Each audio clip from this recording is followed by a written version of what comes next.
Hi, I'm Joan Nichols. I'm back with Representative Tom Tillberry from District 51B. Welcome back to Capitol Voices. Well, thank you, Joan. It's good to see you again. We sure have a lot to talk about because we're well beyond midway. We're on the homeward stretch of this legislative session. Yeah, all the policy committees are pretty much done meeting, and most of the finance committees have finished their work, except for like Ways and Means and taxes and a little bit of property tax. Yet they still have some things to do. And of course, those are some of the ones that I'm on. Yes, of course. So I'll be busy in the next month. Well, just to summarize for folks in your communities, what has been accomplished to this point? Well, you know, we passed the bonding bill. Okay, that's a big piece, although it was line item vetoed. And that's kind of a, you know, too bad that some of the projects were line item out, and that's a difficult thing. But to stay with the positive piece, you know, we've got jobs that have been created because of the bonding bill, and because we focused in on things that were job ready or shovel ready, you know, ready to go. And so I would say in the next month or so, we're going to start seeing, you know, the fruits of our labor for that particular Meaning bill. people will be going back to work on projects. Yes, I really do believe that.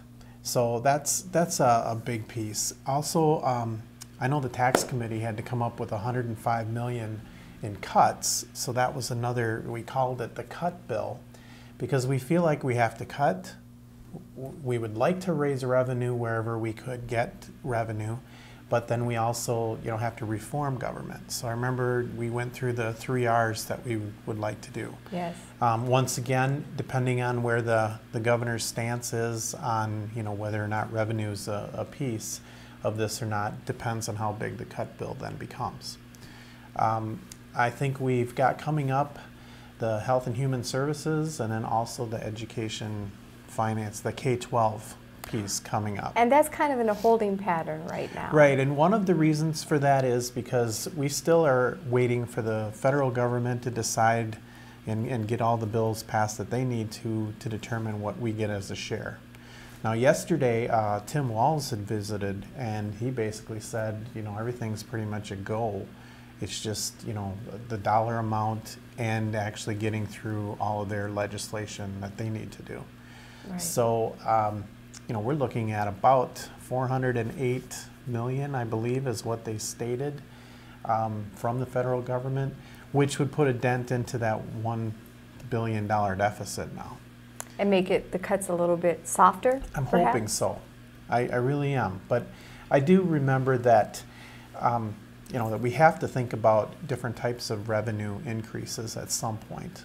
Now, where that comes from, we still have to debate that. And I think that we'll have some lively debates on that particular item on the floor.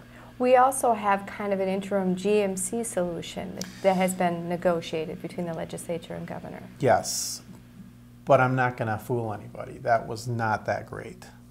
Okay, everyone likes to say, oh, we took care of the poor. Yes, we did. We took care of the people who were getting the GAMC. But at what cost? And the cost is going to hit the hospitals. And rural Minnesota hospitals are really paying the price on this one. So I think that we could have done better with that. I really do. I think we could have, if we would have passed the first thing that we had, instead of going through more negotiations and, you know, dealing with the governor on that, I think we would have done better on the GMC, but we did protect them. Do you see this bill then as a bridge to building something better and more sustainable? It has to. If we don't, it's going to fall apart because it was bare bones. So that's kind of where we're sitting at that. But I think we focused in a lot on jobs this particular session. I think that was our huge piece that we did. And I know we'll talk next time probably a little bit more about how many more jobs that we'll create. Look forward to it. Yeah. This is Representative Tom Tillberry from District 51B. We'll be back on Capitol Voice to talk about jobs.